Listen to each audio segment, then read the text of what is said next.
Excellent dimanche, c'est Kabozo occasion Kolanda quel boule mag. Il y a dimanche to benga yango rétrospectif, rétro ndenge to mesana. Question ya Rotel Sabino nini marka ki semaine nini lobama ki ya lelo yango ebandi. Bonsoir, pe ba bonne condition télévisuelle nabi.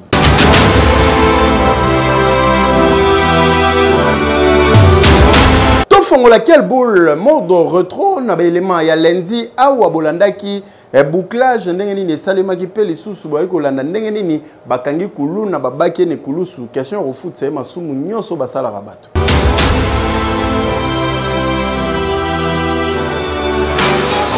Population kinoise ba ko fete kitoko ba festivité oyo yango bozali komona ba force et sécurité très déterminé na terrain pour na kotia ordre pe koyeba kokanga bongo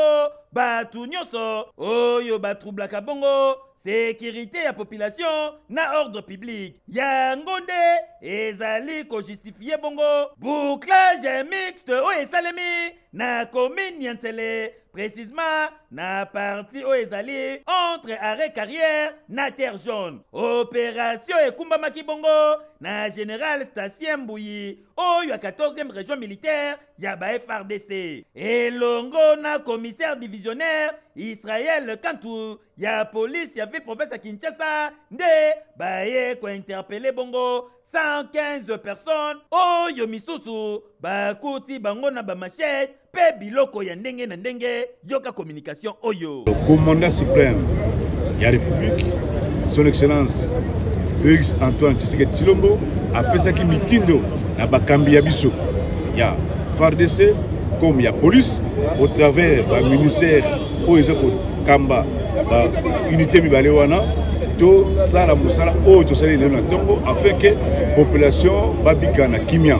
surtout mikolo oyo ateke oyo ezali koya mobu ya sika esengelaki population ya ngambo wana kolela wana ezalaki esila kolela wana etika po babika na kimia lokite bakolobaki no gouvernement ou bien bakonzi bazomona kolela na bango te bazoyoka mpe kolela na bango te yango moto kendaki lelo na ngambo wana oyo bakangamaki baza bato soki bazuzi bamoni ke mikolo bakatela mwa ekoki bako kozonga na libota tokoboya bazonga te mais biso toza na mission soki bakangaki bango eke batiki bango mpo basalaki mikolo na bango na boloko ebimi bakontinue kaka oyo bakobi kosala makambo ya mabe tokokanga bango lisusu tokela boka bisika wana bakozosuka boloko ti bakozonga chapeau na ba service ya sécurité grâce à opération Ndobo nde ba neutraliser bongo 115 personnes oyo bozali komona. En tout cas, na même occasion, nde ba service basengi na population baye ba ko collaborer pe koye ba ko dénoncer batu nyonso bakomona suspect oyo basalaka kuluna tope ba miyibi ya forme nyonso boyende ezalaka ekei.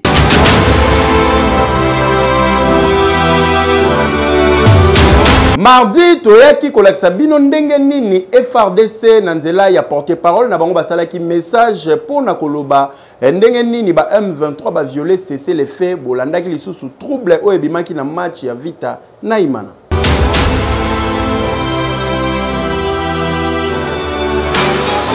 En ce moment crucial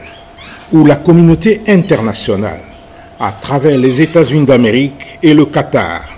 s'active pour le retour de la paix au Nord Kivu et au Sud Kivu.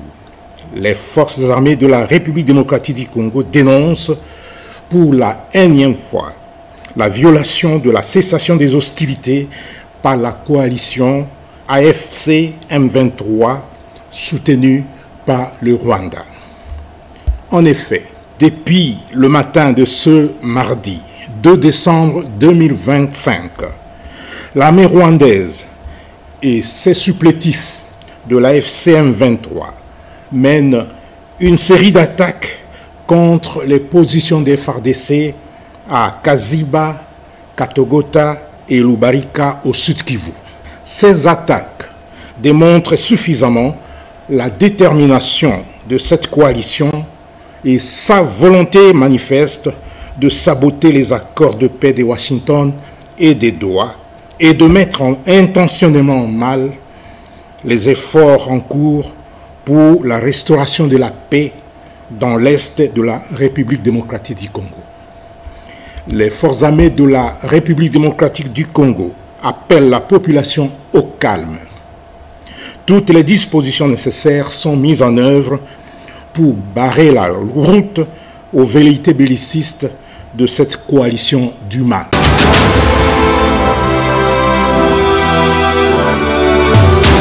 Dimanche le 30 novembre, na stade Tata Raphaël, ezalaki grand derby à Kinshasa entre Daring Club Motema Pembe na Asve Club. Kaka na premier mi-temps déjà, ba immaculé,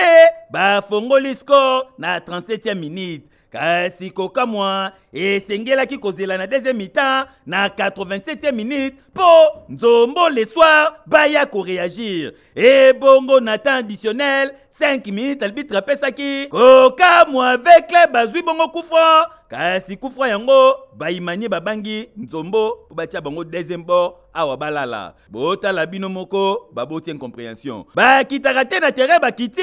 bota la chambula entre ba supporters sa imana na ya vita. Kokamwa bakomi bakuluna tala azui libanga abambi tala adendi ndeka bakuluna basalaka azui abwaki adendi abeti tala chambula la police tout la mwisi ya zaza tangu bayoki kaka rouge Kokamwa na mupanzi bota la bino moko supporters oyo aye alongoli file abendi akenango kaka ndenge bakendaka na elamba Yesu soki pake kobetela ngo zeke etali kaka ye moko na mupanzi wana kuna bota la ndeko oyo azo pikula perlu synthétique soki pe de azwaki acheter ebikaka ye bongo côté ya la police baye kobata manasa eloko oyo po mabanga ezwa bango te Kokamwa na mupanzi bota la major a continuer WhatsApp soki pas ali kota la statia nani ebikaka ye yokeloko yo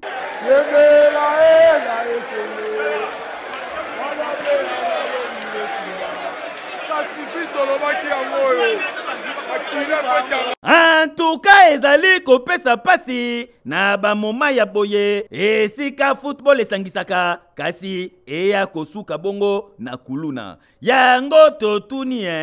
nini yango ezalaka na ba sporters ya République démocratique du Congo po babundi po basali match nil Kokamwa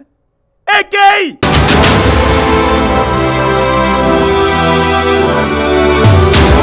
wenze ya mabele toza na gemena de babenga ngo wenza mabele parce que ba mamba batekaka na se biloko nyonso tout tandaka na se na mabele bongo et puis to gagner tant teka ozoma mileki na ozonga ndako population ya monga fula précisément côté ya kimwenza kuna bazolela érosion déjà bandi ko ravager bango oyo eza condensé ya ba élément ya mercredi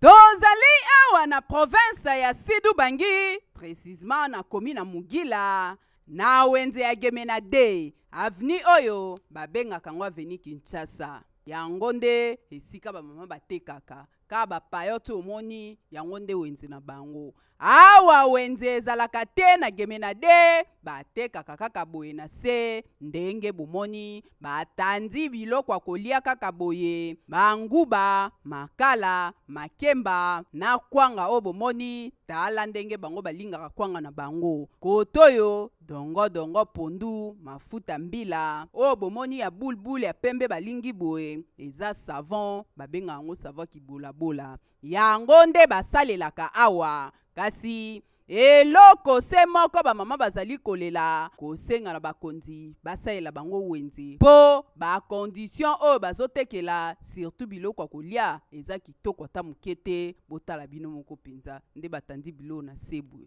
biloko olia so basunga biso basalela biso zando basala biso pe gbagbaluka ne basena zando munene kune sunga biso pe toteka esunga bana biso na classe na kolia na bango zando tozoteka na mabele po basaleli biso gbagbate zando ya bien ezete moi ba payoti eza bien te tozoteka kaka liboso na lupango ya bato bazobengana isengi bapesa biso solution ya bien basalela biso o muke ekokokana pe na niveau ya biso po tosalela po bazo souffrir biso mingi bazoloba tozopesa bango voix mais basalela biso iloko moko te po sana biso te baya babongisela biso mo azando na biso ezala bien po esunga biso na bana na biso na klasi. Bamama ya Gemena de bazali kosenga na bakonzi na banotable ya Gemena balukela bango solution, batongela bango wenze na bamesa kitoko po bazwaka moye ya kotanda biloko na bango bateka malamu po bakondition oyo bazotekela eza kitoko ata mokie te, surtout soki mvula ebeti awa moye batanda biloko na se ezalaka te, bakomaka kaka kotelengana na biloko na maboko kitoko ata mokie te. Iki!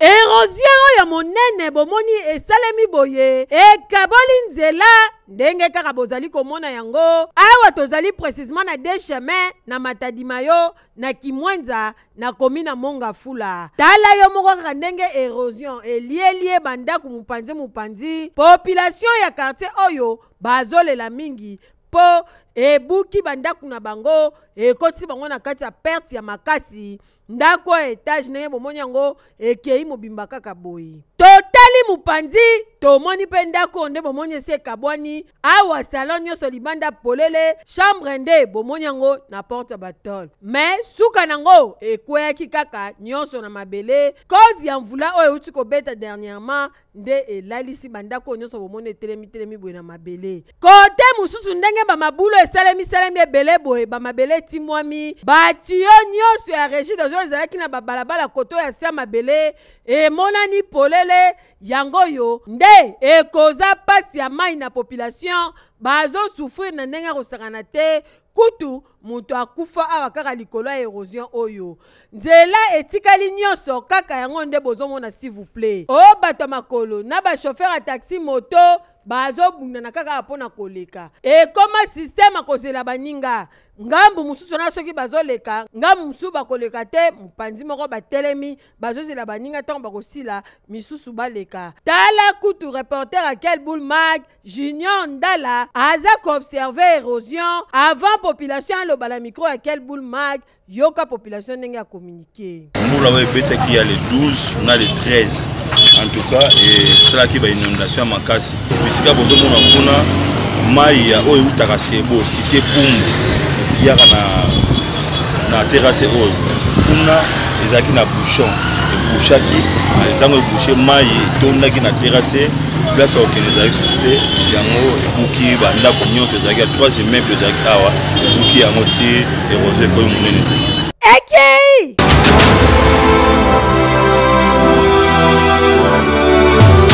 Baeleme marquaki jeudi ezalaki bongo signature ya accord de paix na Washington DC entre président de la République ya RDC Félix Antoine Tshisekedi Tshilombo na homologue na ya Rwanda na présence ya président américain Donald Trump. Bolandaki lisusu état ya école epe bosembo na village Kabila na Gungu toza na province ya Kwilu.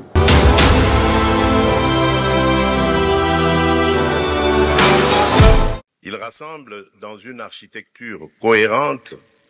la déclaration de principe, l'accord de paix et le cadre d'intégration économique régionale pour offrir au peuple de la région une perspective nouvelle, celle de sortir enfin du cycle des violences, des déplacements forcés, de la méfiance et de la défiance afin d'entrer dans une ère de bon voisinage, de coopération et de prospérité partagée. Pour ceux qui la concernent, la République démocratique du Congo prend ici l'engagement solennel de mettre en œuvre en toute sincérité l'ensemble des obligations qui découlent de ces accords. Nous le ferons avec sérieux, avec rigueur et avec le souci constant de la paix, de la sécurité de nos populations, de l'unité et de l'intégrité de notre territoire. Nous espérons qu'avec le même sérieux que la République du Rwanda respectera, elle aussi, pleinement la lettre et l'esprit des engagements pris ici à Washington. Notre main est tendue pour une coopération apaisée, fondée sur le respect mutuel, la non-ingérence et la lutte commune contre les groupes armés la fin de tout soutien à des forces négatives et l'ouverture de perspectives économiques équitables au bénéfice de nos deux peuples. Pour ma part, je veux croire que ce jour marque le début d'un chemin nouveau, un chemin exigeant, certainement difficile, mais un chemin où la paix n'est plus seulement un vœu, mais un cap. La République démocratique du Congo y prendra toute sa part, avec dignité, avec conscience et constance, et avec le soutien de ses partenaires. Nous demeurons vigilants, mais pas pessimistes, lucides, mais résolument optimistes. Que ces accords de Washington pour la paix et la prospérité soient pour nos peuples le symbole d'un engagement irréversible à tourner la page des confrontations et à ouvrir celle de la coopération et de la stabilité durable dans toute la région. Je vous remercie. «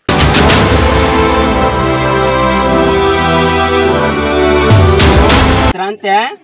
plus 24 est égal à combien? Numéro 2. Awa tozali na village Kabila na territoire ya Gungu, province ya Kwilu. Ndenge bomoni bano batelemi mulongo boye eloko kolakisa oke baza ba élève awa ta musuka po bazoyimba hymne national avant bakota na salle de classe mais yoka hymne national yango ndeni ezokende. Esili après hymne national bango wana direction salle de classe. Tala siko salle de classe yango oyoki pasi pe mawa. Likolo na se mandala la kaka ndenge bomoni soko tali yango zo raisonner début église ya réveil awa na Congo ndenge nini bandaka ezalaka système ya boye. Ba élève kotoyo ndenge toyebi uniforme ya ba élève ezalaka bleu blanc mais awa bazo respecter moi mukeka kota likolo kota sende élève bomoni akangili puta oyo mususu kotoyo alati varez ye makambo bleu blanc na etali nango yete okanisa lokola joueur école de foot ya Real de Madrid po ye aye classe na uniforme côté mususu kutu tokende na biso ka classe uniforme na nukutu ezate saki akocha bakaye mawatro tala siko élève ache kaye na pupitre veut dire écritoire côté ni na okomela metala position kayango donc ba feuille kaka azo kangisi ndenge wana ba vandeli etapa nzete pasi pe mawa koto yo papa molakisi azo pesa cours motali coiffure buki derrière mais ya boine ko sambebele azo pesa ka cours na munukituba azo pesa cours na munukutuba veut dire monoko mboka moko ya baenseignant ya école EPSMBO école publique awa na village Kabila a expliqué que parmi les options ezala ko organiser une école awa ezali pe na informatique yokaye tozali na EPSMBO lango na kati ya mboka na biso Kabila na chef de groupement Kizungu vraiment tozali na école primaire comme secondaire oyo bana bazotanga vraiment na difficulté makasi tozali na ba bâtiment ya malungate baba ya malungate na cadre ya santé vraiment tozala dispensaire te par preuve dans la dispensaire o tozotonga yango na kunana mpe facilité yango tosengi na gouvernement na bandeko na biso ya province ya Kwilu ya Grand Bandundu en général totali ekolote totali parti politique te oyo azali na esprit ya ba socialiste bazalaka nango bakoka osunga biso na oyo tozala nango posa na cadre d'éducation tina santé kasi kokamwa école bana bazwaka informatique ekotaki biso ati tobimaki totikali komona ta câble alimentation ya machine ya pamba te oyo elingi kolakisa déjà ke baka makasi côté théorie pratique soko zelo zwa awa okozwa ebele majorité ya ba élève awa banyoko makana bango te makolongulu soko moni moko alati lipapa ndeti okoto ya rouge mususu ya bleu boy seke bango famille mwa mukeza bamonaka na bango élève mususu awa aye na mwana suka na bango na mukongo po papa na mama bakendaki zamba mutu akotikala nde na ndaku azate kota la école publique Sembo awa na village Kabila na province ya Kwilu ndenge ba élève bazozwa cours En tout cas, il faut interpeller l'autorité à RDC Makasi pour awa ba élève kota la bango boye volonté ya koyekola ya kozwa mayele ezali mais na ba condition nini talesika bana bazozwa cours awa ta bâtiment moko soko luka otika lomona te à part kaka ba mandala lo bomoni batungi awa tala sikoyo ban tala cours bana bazozwa yango wana maître a mentionné na tableau pasipe mawa. Maman ministre de l'éducation nationale, en tout cas, oh yezali interpellation ya makasi po keso to retourna yo awa oyebi epesembo awa na village Kabila soki quel bulte metan mususu pe olingo tika loyoka kombo ekolo te pasi pe mawa oyo ezosenga intervention rapide na kati ya territoire pe ya village o mobimba kotongela bango école publique ata moko et permettre ba élève kotoyo bazo éducation po bango nde avenir à lobby mais na ba condition te et anormal te et ala nini keyo oui.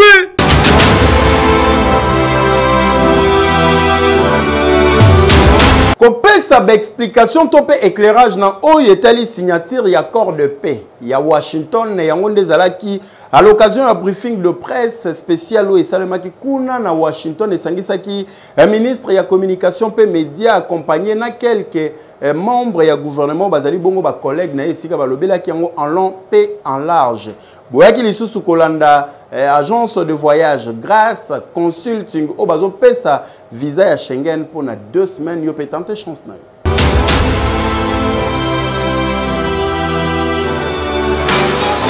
Na kati accord ya Washington ezali accord de paix pe lisusu cadre intégration économique ya région pe partenariat stratégique entre République démocratique du Congo na États-Unis d'Amérique. Yango nde ezalaki au centre ya briefing de presse oyo esalemi bongo na Washington yoke lokoyo. Je vais juste rebondir sur le point que vous avez fait, Monsieur le Ministre, sur la corrélation entre les deux instruments. Je pense qu'il est très important d'insister sur le fait que nous ne pouvons pas nous projeter et nos partenaires américains en sont extrêmement conscients aussi. Nous ne pouvons pas nous projeter dans une logique d'un partenariat stratégique avec des piliers économiques si nous n'avons pas un retour de la paix, mais aussi un retour de l'autorité de l'État. Donc je pense que ce sont des conditions sine qua non et nous avons toujours su communiquer cela de manière très claire. Maintenant, quand vous parlez de ce qui était prévu dans le deal, alors je vais juste vous encourager peut-être à vous pencher sur les documents et sur les textes tels qu'ils ont été adoptés aujourd'hui. Je pense qu'il y a eu beaucoup de spéculations ces derniers mois, ces dernières semaines sur ce fameux deal. Maintenant que nous avons franchi ce cap, il y aura certainement beaucoup plus de clarté sur ce qui est prévu. Évidemment, nous sommes aussi conscients que certains éléments ne peuvent pas toujours être divulgués et discutés de manière détaillée et ouverte, mais le vice-premier ministre, ministre de l'économie nationale a été déjà assez clair. Nous avons signé aujourd'hui 2 instruments bilatéraux importants, un qui porte sur le partenariat stratégique, mais un deuxième, justement, un mémorandum d'entente qui porte sur les questions de coopération dans le domaine de la défense et de la sécurité. Okay!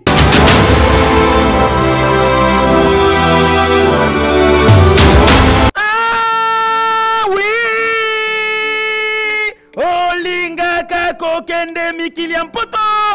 occasion yangoyo on participe bongo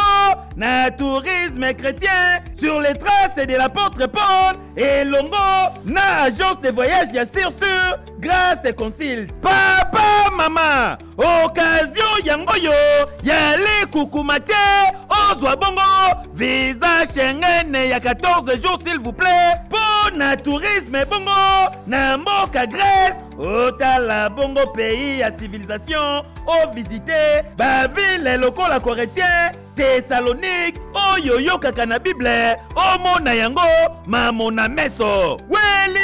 welisa na 3429 € ozwa visa Schengen au bénéficier bongo na 2 semaines ya séjour logement transport plus guide touristique oyo akotambusa yo na séjour na yo mobimba occasion à ne pas manquer okota bongo na package oyo tik tika na yebisa bino welisa po ba place ezali bongo limité. Tourisme chrétien sur les traces de l'apôtre Paul. Occasion ya komona mikili ya li kukumate ya mbala moko ozwi visa Schengen na yo. Condition ezali se moko ozala bongo économiquement stable e bongo soki okanisi ke okobwaka ngunda to pengulu posana po awa makambo wana ezalaka te. Papa, maman, welisa, po tourisme chrétien sur les traces de l'apôtre Paul, ezali visa ya sur, ya matindi kafe, occasion yangoyo, ozwa visa Schengen na passeport na yo. Agence grâce et consulte, ezwami na Kinshasa, na avenue Willery, na croisement nango na rai, tope okoki kobenga bango, na plus 243, 83, 47, 72, 174 Oza Mobimba. Ekeyo! Oui!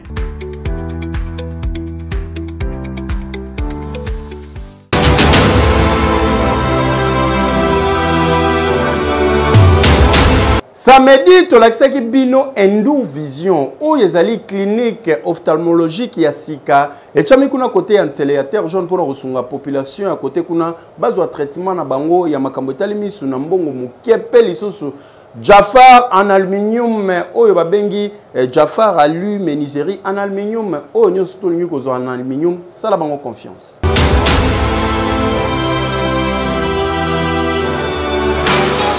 Ndeko ya Kinshasa, mwana changu, tika na yebisa yoke, ba maladie oculaire na bino nyonso désormais, ezui guérison, na mbongo muke, grâce ya clinique ophtalmologique, Endu Vision, oyo, e kumba makaepa ya spécialiste veut dire, ophtalmologue, mutu atangela makambo ya misu, na mboka bapaya, ayelelo, kosunga ba na mboka, kosunga, ba oyo bazana ba moyen mingi teme bazali frappé na maladie ya misu bazwa traitement babika pe misu na bango soki la komona kitoko yo wapi nulle part ailleurs kaka na clinique ophtalmologique Endu Vision. Pas de soucis ya koluka kokende lisusu centre ville na bambouteillage ya Kinshasa oyo o nazalaka na Ntele, Maluku, Kimbantseke, Njili, Masina. Désormais adresse ezali kaka moko clinique ophtalmologique Endu Vision oyo azo offrir bino ba service lokola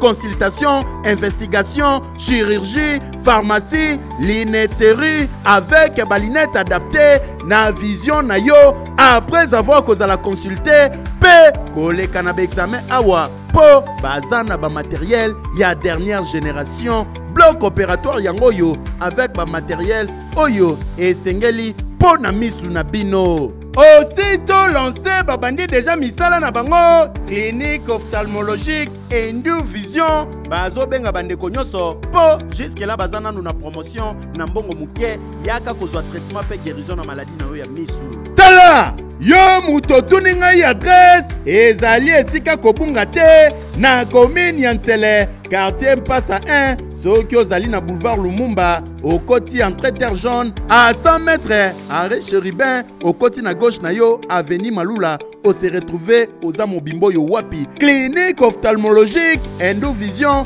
bako yamba yo pe bako traiter maladie na yo ya misu ozongeli komona kitoko na mbongo mukie avec Endu Vision tout le monde a droit à une vision de qualité et anormal. Kinshasa adresse ezali moko keyo oui.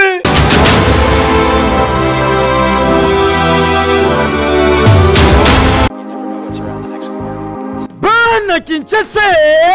e bongo bana ya poto lelo ya kosamba te bondi melanga États-Unis d'Amérique kitia wana Kinshasa wana Jafar alu c'est-à-dire Jafar en aluminium bazali bongo spécialisé na menuiserie en aluminium jope motozali na posa ya ndako na yeza na kitoko yo wapi lokolo lulaka bandako ya ba américain to pe ba nigérien jope ozali patron ya ba entreprise ozali na posa ba bureau na elata ba lele ya sika ezala bien équipé yaka na Jafar alu ya kosamba te fabrication ya ba porte et bongo ba fenêtre et bongo ba garde-fou na ba bain vitré ya kosamba te ndenge bomonaka ba meuble cuisine, c'est-à-dire ba cuisine moderne lokola États-Unis d'Amérique. Awa na Jafar Ali bazali ko beta yango dada ya kosamba te po na mbongo ya mukie bato baluli ndako na yo nyonso bazali kosalela yango mire rideau na croisonnement bureau nyonso awa na Jafar Ali mosala ezokende kitoko yo wapi. Bana Congo bana poto États-Unis ekiti na kati ya Kinshasa. Lelo na eko présenter bino Jafar Ali. Tozo fabriquer biloko nyonso en aluminium pona banda kuna bino na ba bureau tel que ba porte, ba fenêtre, ba garde-fou, ba mur rideau, ba meuble à cuisine, na cloisonnement ya ba bureau. Pona ko pe sa valeur pe beauté ya banda kuna bino bosalela aluminium ya qualité. Na lobi bien aluminium ya qualité na Jafar Ali. Tena que kandengo moni dépôt na atelier zali bien équipé. Tunanga nini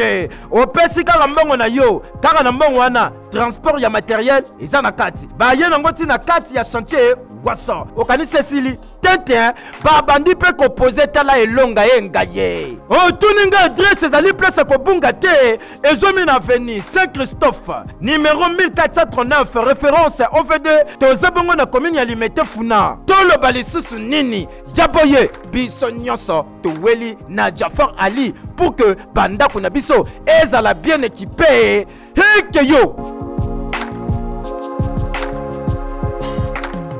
Merci d'être là présent. Liboso yaba PC nabino, liboso yaba tablette, liboso yaba télévision nabino pour kolanda quel boule mag bisika nyonso bozo mi toza toujours wana pour na conserver bino kaka ndenge zalaka décembre yango yo ba veut le meilleur nanga na ba fidèles téléspectateurs nyonso balanda ki biso pendant toute une année. Merci ya kosala biso confiance toza toujours wana pour na conserver bino kaka ndenge bolingaka. Différence à maina mafuta et c'est monana quel boule kitoko yo wapi.